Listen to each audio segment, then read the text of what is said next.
everybody. Welcome to this EdTech in the Bend session.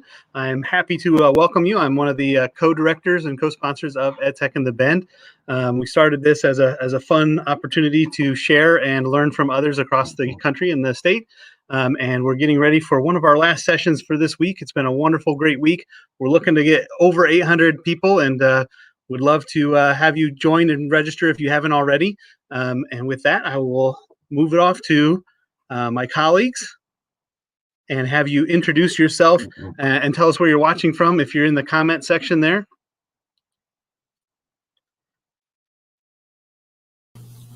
Dude, I need more hype. Like, give me a better intro than that. I need.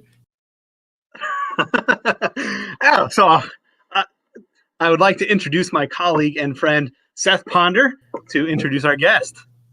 Give him a round of applause. Everybody. Let's a little bit better. That's all I got. It's almost like you're at work or something, man. It's Friday afternoon. This is going to be hype. We have started the week with Matt Miller, and we've gone all the way to See Young Money coming up on stage.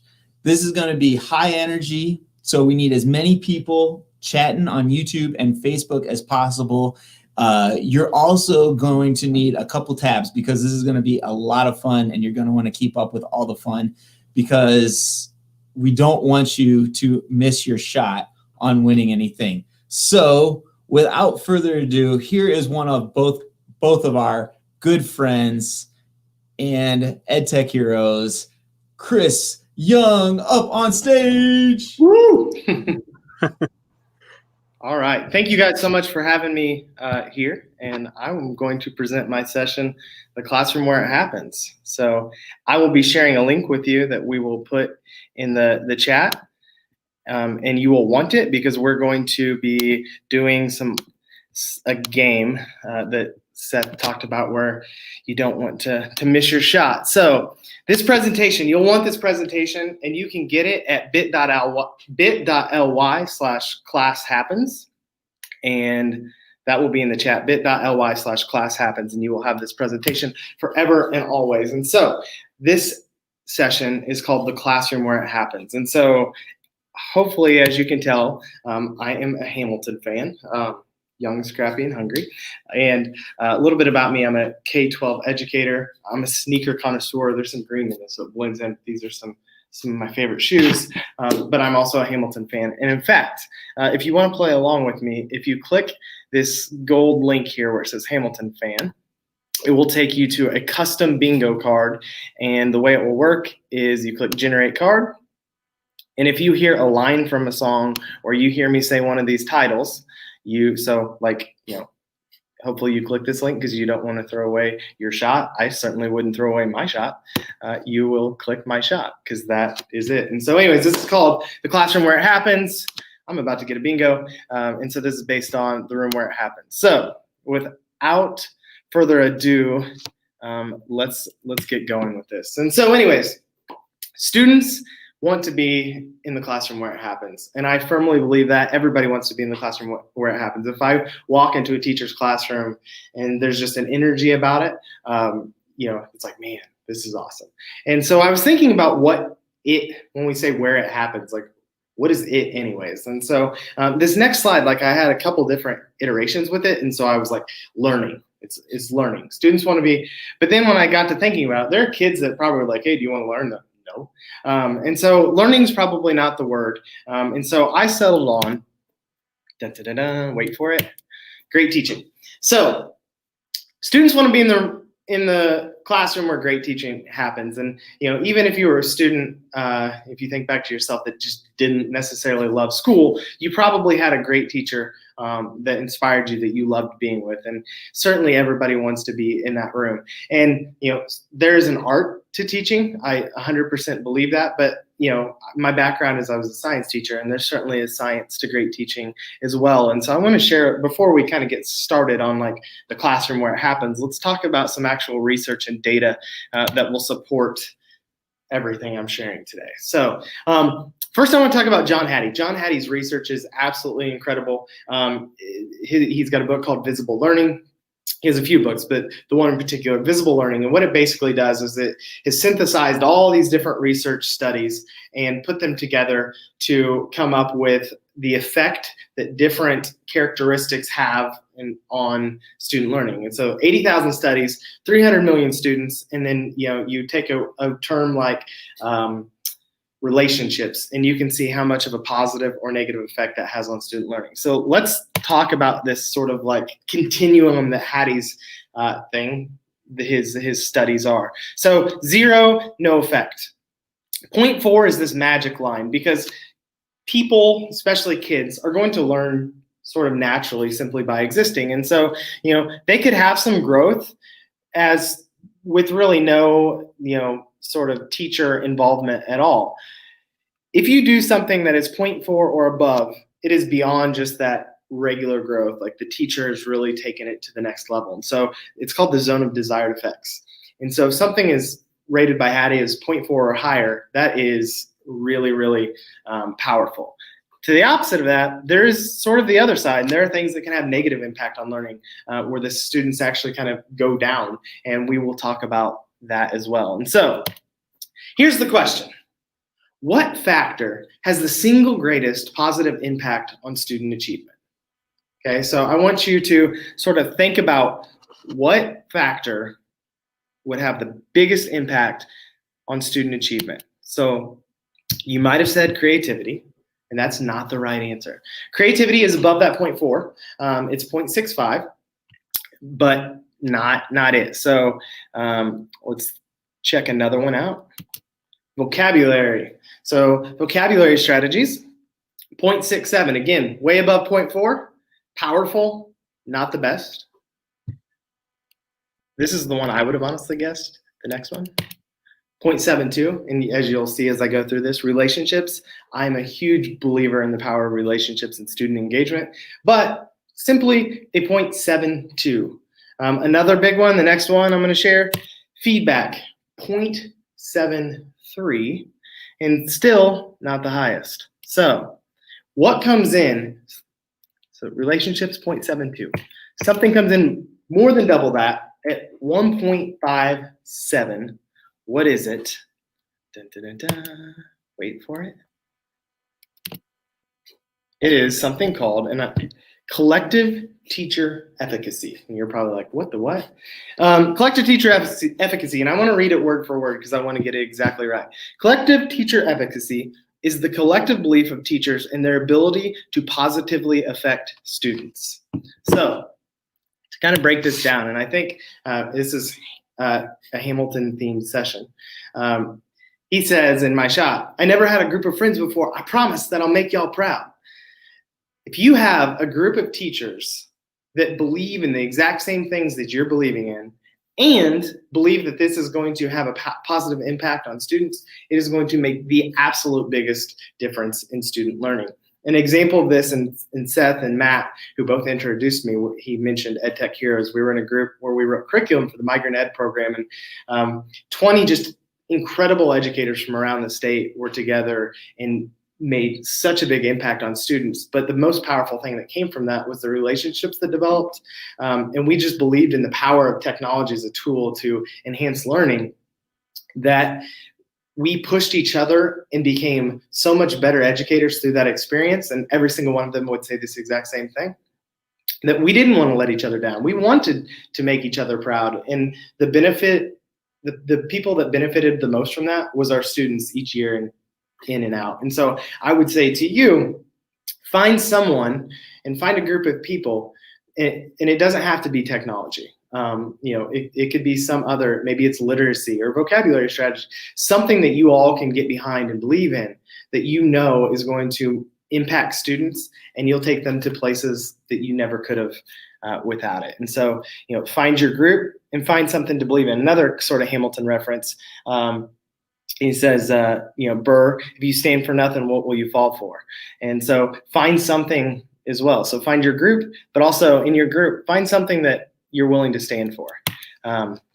So schools have seen this sort of power in this research, and they've done something called PLC'S, or professional learning communities, which are really, really powerful. And so in a district, it might be, a grade level of teachers that get together on a, weekly, monthly basis to talk about students and look at student work.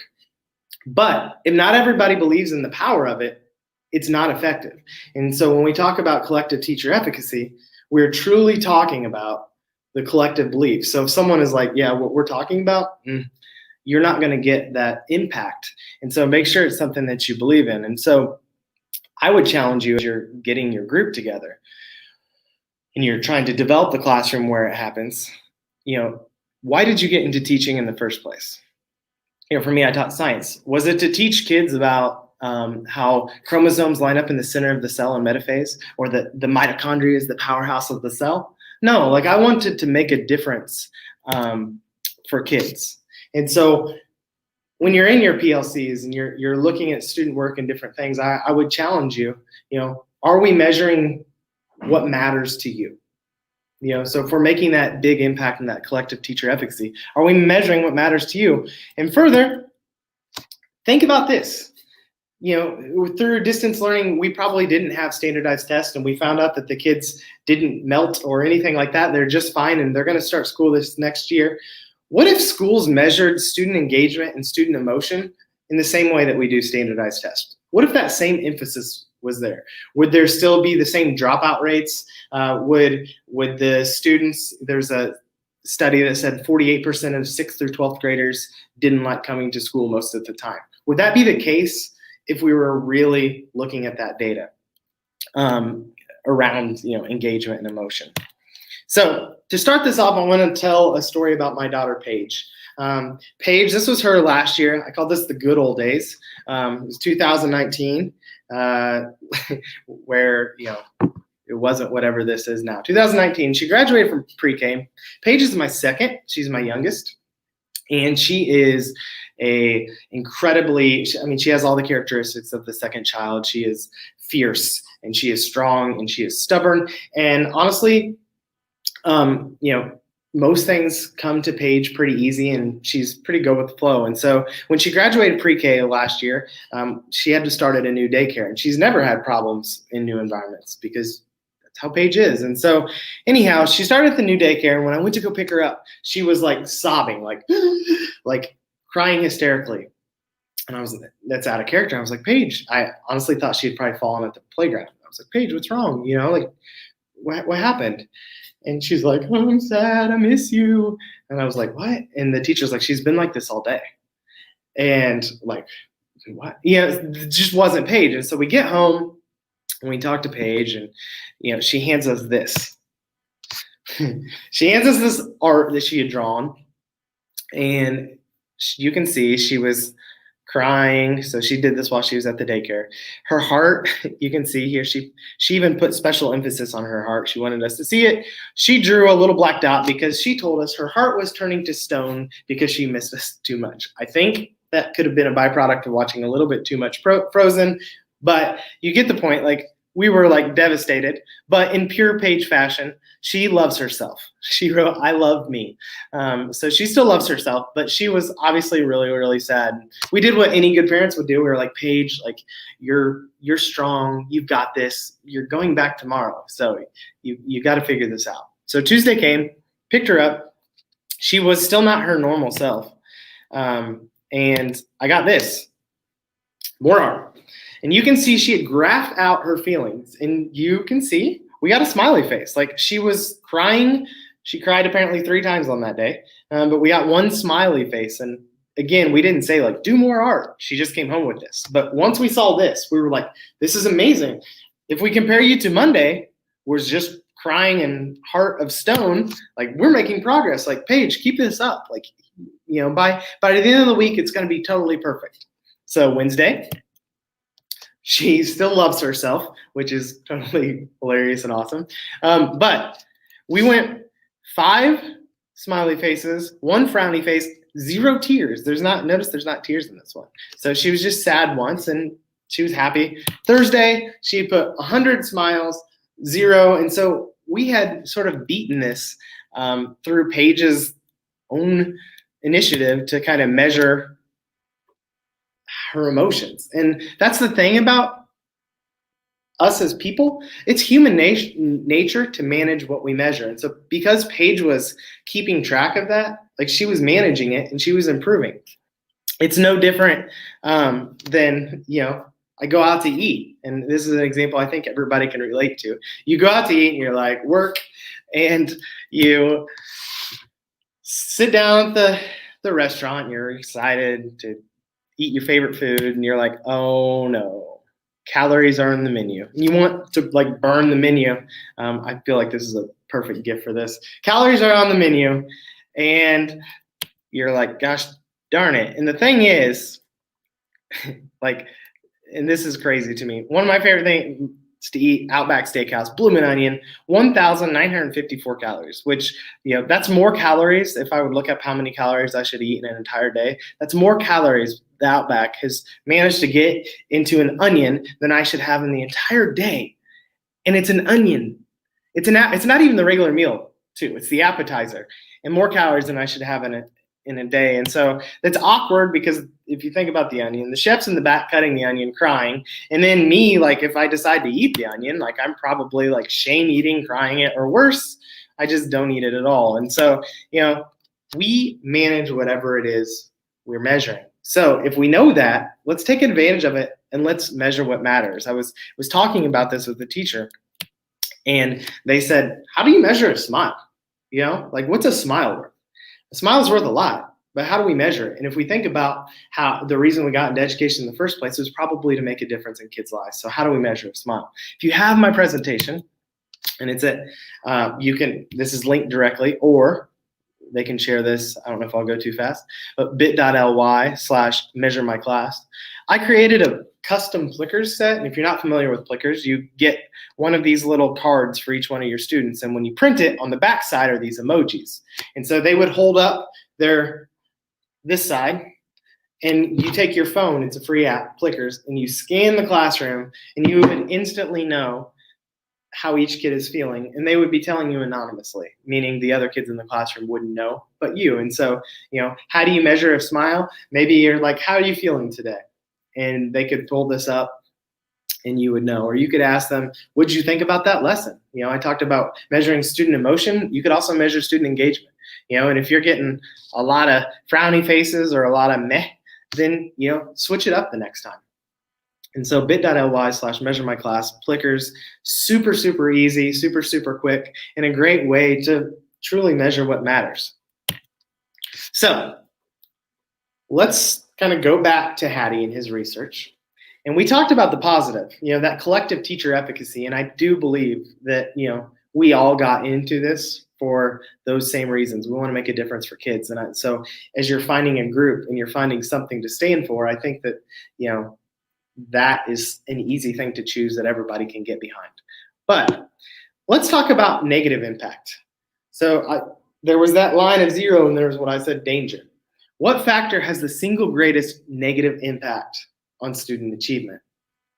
And I put little stars at the bottom, a factor that the teacher has control over. Because there are some learning disabilities and different things like that that could have impact in a negative way that the teacher truly cannot control. So the factor that has the single greatest negative impact on student achievement, I will wait for it a little bit longer, is at a negative 0.49, boredom. Boredom has the most negative impact on student learning that there is. And one thing I will say about boredom, I've seen TED Talks and different people talking about how boredom is a good thing. And, a kid at home on summer break, boredom can promote creativity. But when you're trying to deliver information to students, it promotes creativity because their mind's wandering off and having to come up with some other idea or thing to entertain them. If you're trying to deliver learning on a platter, if their mind is wandering off trying to think of other ways for you to sort of take their mind elsewhere, they're not going to be learning. And so I don't think boredom has too strong of a place in the classroom, and I would never be satisfied with boredom. So, and if for all my Hamilton fans out there, Lafayette says, watch me engaging them, escaping them, and raging them. Watch me engaging them. So let's talk about how you can engage students and make it not boring. And honestly, your students will be like, thanks for blowing us all away. That was awesome. So Lafayette's keys to engaging them. And again, the stars, Lafayette did not create these or endorse these. But I think there's two things. One, make connections with the kids, the relationships, make connections to prior concepts and things in their life that make it relevant. But, and the thing that it's in gold because it's what we're going to be talking about today, is switching it up and kind of remixing the things that they normally do to where it kind of seems different. It becomes everything, even if something is exciting and you keep doing it over time, eventually it becomes average and regular. And so you have to switch it up on them. And that's what we'll be sharing, some fun things to switch it up.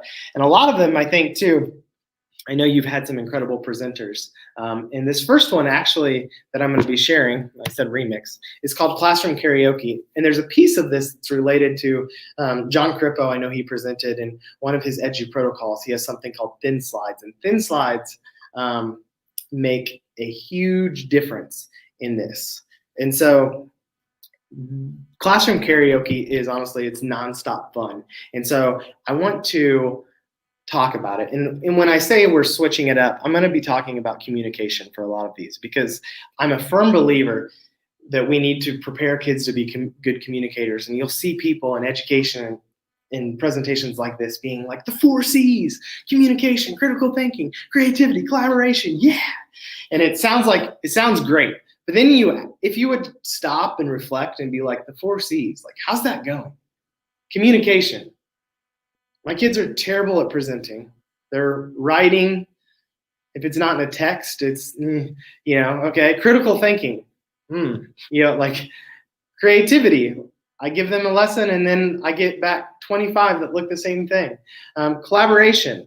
You probably have students coming up to you like, so-and-so's doing all the work and won't let me do anything. And then the kid that's doing all the work is like, nobody else will, so it's a mess. So how do we make it better? And I'm going to talk about how we can make communication better in the classroom by switching it up and making it engaging. So hopefully I've sold this idea. And the first one's called Classroom Karaoke, and it's super, super fun. I mentioned earlier, thin slides. Students, one of the reasons they're bad at like presenting is because they have slides that look like this and they're super colorful, way too much information. And so they use their slide as a crutch. And so, their back is turned to the audience and they're just reading word for word. And then they can't even read it because like the font is the same color of the background. It's a nightmare. So the very first thing you need to know is teach kids, 5 words or less per slide. So here's how this works. 5 words or less per slide, and you come up with a topic that the whole class is going to create a presentation on. So let's say we're doing Hamilton. We're going to do the life of Alexander Hamilton. I tell the kids, okay, each group is going to design a presentation. I want 5 words or less per slide, and we'll do 5 slides. And so build your presentation. 5 slides on Hamilton. And so if you know Edu protocols, so far it sounds like a little bit like Iron Chef. But with Classroom Karaoke, it's called karaoke. And so there's a twist. But before I tell you that twist, I want to tell you one other thing. I make my slides auto-advance every 15 seconds. And that's important because what happens is when the kids present and it's 15 seconds, it's going to go to the next slide. So if they get stuck on a slide, it's automatically going to move on to the next slide and they're okay. I've had kids get stuck on one slide and be on that one slide for 1 minute and not be able to move on. The other thing is the students that are watching this, it completely changes it as well. Because when I would do presentations with my class, I don't know how many times I told my students, like, guys, treat others like you would like to be treated. And it's because they're bored. Students are never bored with this. And here's the reason why. With Classroom Karaoke, it's called karaoke because when you go sing karaoke, the lyrics come up and it may be words that you didn't even know what the words are. Students don't present their own presentations. They will present the presentations of the other classmates sight unseen, but it will be on the topic that they've done. So if it was on Alexander Hamilton, I'm not doing my presentation on Alexander Hamilton, I'm doing another group's. And so the other kids in the class are excited to watch it because literally there's a potential train wreck every single time that someone goes up to present. But the most powerful thing about it, there's two things. One is it transfers the ownership of learning to the students. They can no longer just read their slides. They have to know a little bit about Alexander Hamilton or whatever the topic is to go up there and speak about it. And two, and this is a byproduct that I didn't even foresee happening, is the conversations. What I do, so if students present someone else's thing, the first thing I do is ask the creators of that presentation, how'd they do? Like, what slide did they nail? And then they'll be like, well, slide one, they talked about blah, blah, blah, and that was exactly it. But slide three, and then they'll ask them, well, what was the slide where they talked about something that you didn't intend? Well, slide three, that was supposed to be about the duel with Aaron Burr, and, they talked about Eliza. And so, blah, blah, blah. And so ultimately what happens is the group that created that slide are almost presenting their slides as well. And just the conversations are super, super rich. And it's a powerful form of learning. And so one of the things on this presentation, I should tell you, is if you click Classroom Karaoke, it is linked to a doc that is like a cheat sheet that walks you through. Even I talked about like slides auto advance every 15 seconds. Maybe you're like, I don't know how to do that in Google Slides. You can click up here and it will tell you exactly how to do everything you need to make Classroom Karaoke happen. All right, virtual iPad. This is one of my favorite, it's also a classic. It's one that I've shown. It's one of my favorite things because it makes such a huge impact. The traditional sort of PowerPoint presentation that students design, one, it takes forever for them to do. They copy and paste a lot. They're bad at presenting it. It's so many words. This is a completely different twist on that, where it's the exact same project, but to kids it feels completely different and completely relevant. So check this out. It's linked here. If you click, going the wrong way. If you click on where it says virtual iPad, it's going to open up in a new tab. And the idea is you tell the kids, hey, we're going to develop apps. And so this was a project that students in my school had done where they developed apps on zoo animals, and because they were basically creating zoos and budgets and all different things, and so they had to create an app for each animal in the zoo. And so this will function, it looks like an iPad because I put a border around it. So you have this presentation and you can feel free to use it. You can delete the cheetahs and everything else and have the students create their own apps. But you should see it looks very, very similar to any sort of presentation. They could have pictures, whatever. But this is very, very basic. So let's say, to show you how this is done, I want another animal. So it's loading. I'm going to click Insert, and I'm going to find another image to create an app. And so the students would do this. So I'm going to search the web, and an animal, I'm going to say shark. My zoo is going to have sharks. I click shark, and I find the picture that I want to be my shark app. I like that one a lot. So I click Insert. It's got to be huge, way too big. I'm also going to crop it a little bit to make it a little bit more square. But something else, I truly believe that Google makes the coolest things in the smallest spots. So right here is the crop button. Next to the crop button is a little tiny button called Mask Image, and I teach this to kids. So let's say you loved sharks. You can go shape, and you can turn this in like, oh, like love sharks. But for an app, you want to go with this second choice. It rounds the edges, and so it makes it app shaped. And so I'm going to draw this down to size, and I'm going to make this an app. So now when we present, you're in presentation mode, and I've got the shark app. Well, if I click the shark app, it's just going to go to slide 2. Cheetahs. That doesn't work. So we need to, one, make a shark slide. I'm going to do this really quick. Click zebra. Let's change this to shark, and we will say sharks. Is sharks? have teeth. Sharks doesn't sound right, but it probably is. And sharks are not mammals. Really deep stuff here. So how do we make it to when they click on the shark app, it goes to the shark app?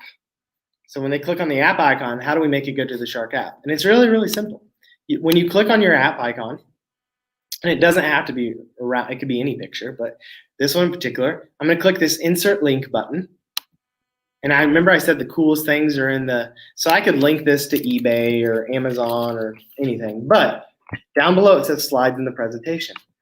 And the shark slide is slide 6. So now I've linked this to slide 6. And these were all linked before to their right ones.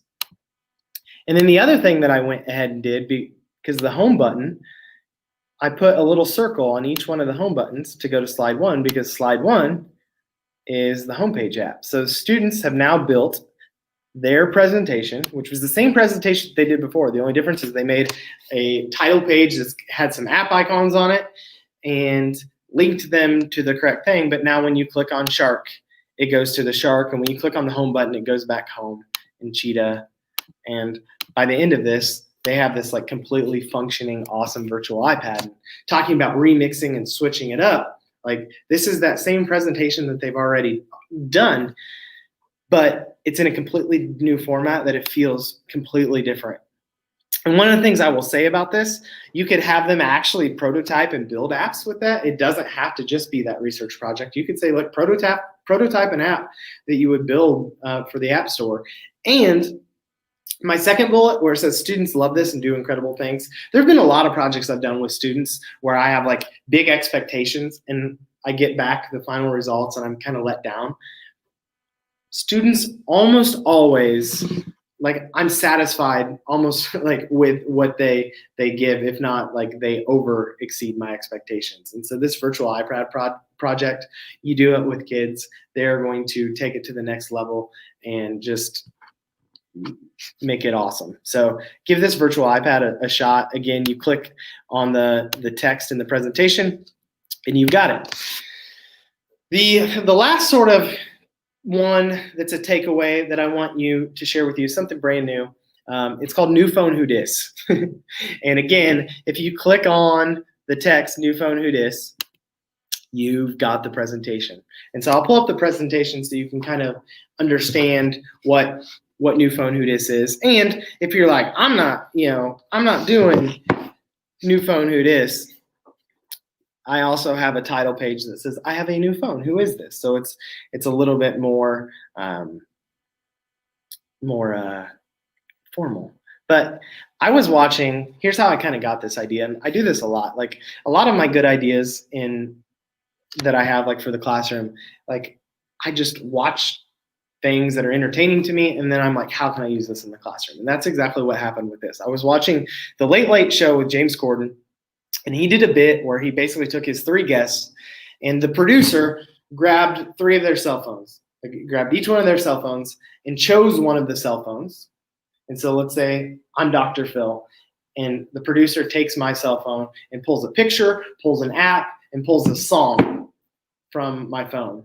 And then he plops it up on the screen and the other 2 guests and myself have to convince James Corden that that was from my phone. So if me as Dr. Phil, that's really, really easy because it was from mine. But the other guests have to make connections to that picture or that song or that app to explain why that was in fact on their phone. And then James Corden would try to guess as whose phone it was. So here's how this would work in a classroom. Let's say that there are people that you're reading about, characters in a story, Romeo and Juliet. And so you tell the kids like, okay, think if Romeo were alive today, what would be an app that Romeo would have on his phone? What would be a song that Romeo would like? What would be a photo that was on Romeo's photo album? Then you'd have Romeo and Juliet and William Shakespeare come up to the podium and you pull up Romeo's clues that he created on this template. The other 2 will have to convince the class that's that photo is from my phone, and here's the reason why. So again, it's that transferring that knowledge and ownership of the learning to the student to know their person so well that they can make connections to something that they've never even seen before.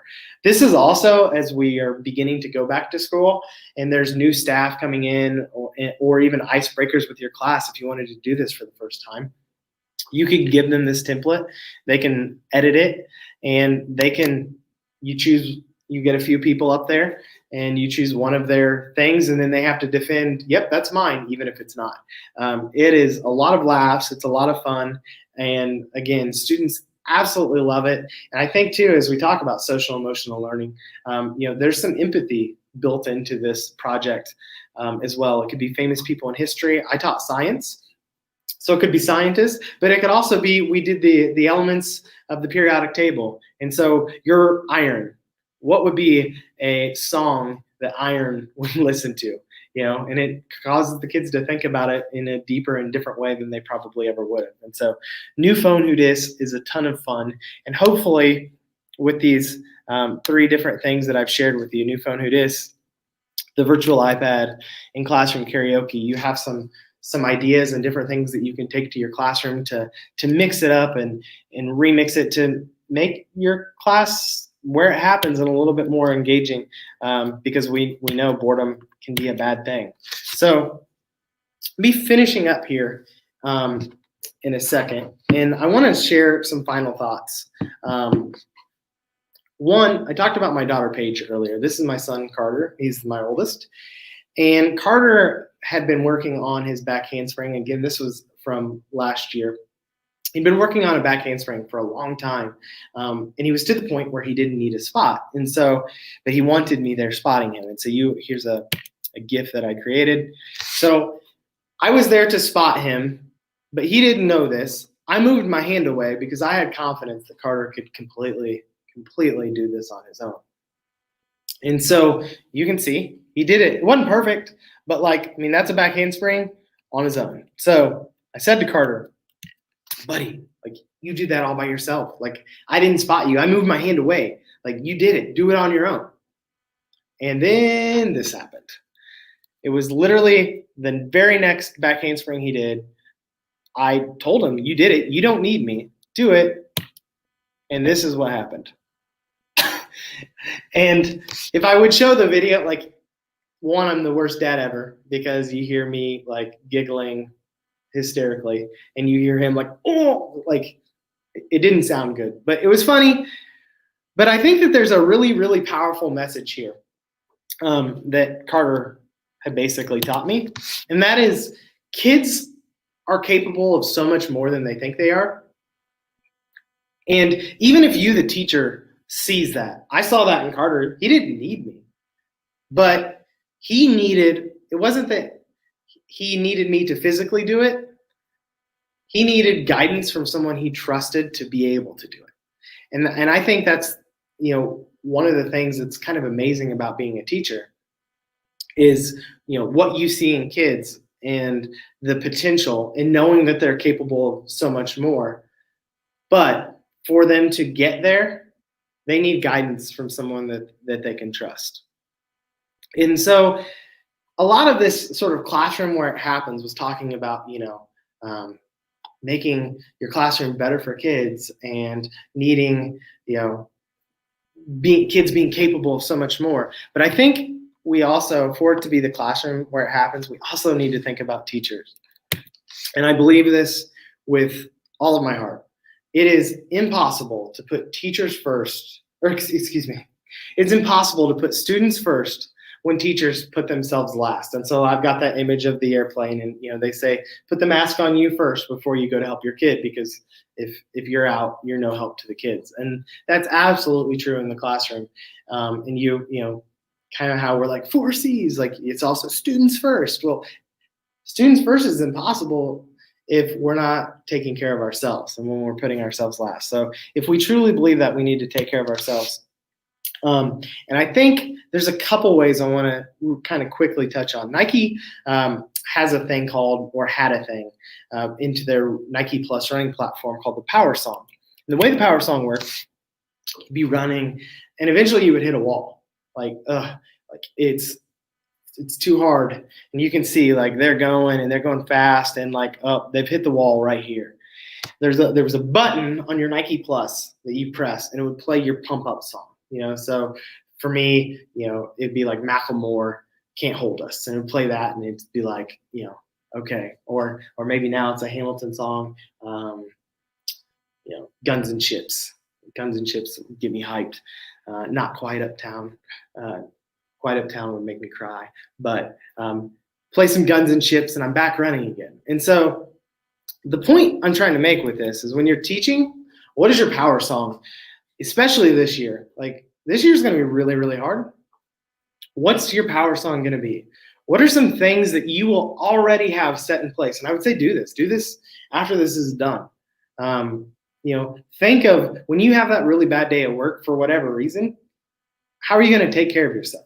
Maybe it is your group of friends that we talked about, making each other proud and that collective teacher efficacy. Maybe it's a meet with them, a phone call to your parents. Maybe it's a glass of wine. Have some things in place that will make you feel better on those bad days. Think of your power song, because this year is going to be ups and downs, and you need to have things sort of in place to support you on those downs so you can get through it. The other thing I want to kind of make a point to is this story about, and it sounds crazy, but it's actually true, about hunting monkeys. And what you can do is you can take a mound and hollow it out on the inside, put a little hole, and what you do is you put food inside there. And what the monkey would do is the monkey will come up, reach their hand in to the hole, and grab a hold of that food. I don't recommend you going there, but there's even there's videos on YouTube of like catching monkeys like this. And what happens is the monkey holds on to that and won't let it go till the hunter literally comes up with a blanket, puts it on over the monkey, and grabs the monkey.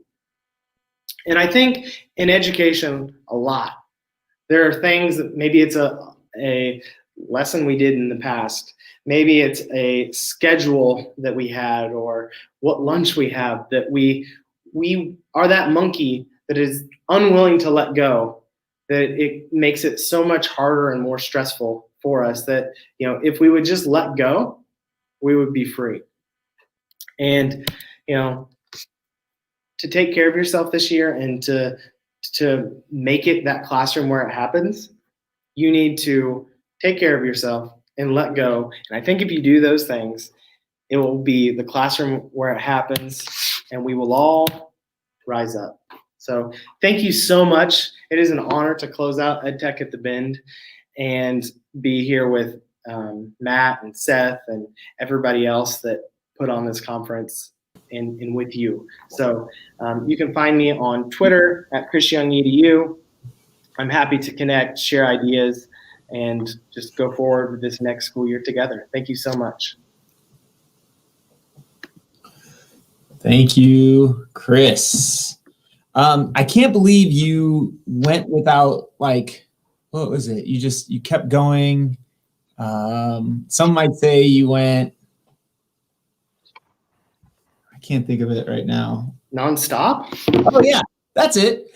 Bingo!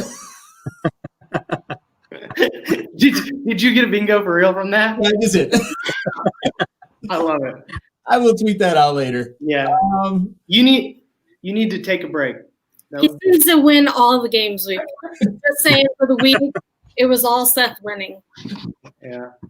I am, and Chris knows this, and you guys know this too. I am slightly competitive. And so, yeah, my kids, they don't have a chance right now, but they're getting bigger. So thank you so much, Chris. Thank you, Matt. Thank you, Holly. Thank you, Allison.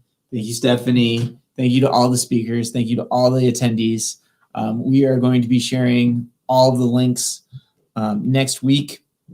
Like Chris gave the link to his slides, the bingo, all of those other great ideas. We'll have that ready for you and everybody else. before I go. All you need to do is register. Even though this was our last session of the week, you can still register to get those links. That is right. And if anybody has any questions real quick, we can throw them up on the screen for Chris, but a whole bunch of thank you for sharing. So we've got a whole bunch of good stuff coming in.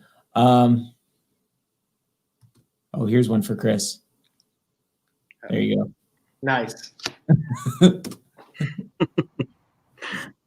All right. Yeah, like Holly said. Also, bonus, we're going to have a couple extra videos next week in the emails because we've got some giveaways coming. We've got some stickers and we've got some Ed Tech in the Ben masks. Everybody needs a good mask. So we've got those coming. So be on the lookout for some emails. Thank you, everybody. Before we go, and keep with us, we're going to have things going on all year this year. So make sure you keep looking on our Twitter, our Facebook, and our website. All right. All right, everybody. Stay young, scrappy, and hungry. That's right. Thanks for watching. Thanks, Chris. Thank you. Bye.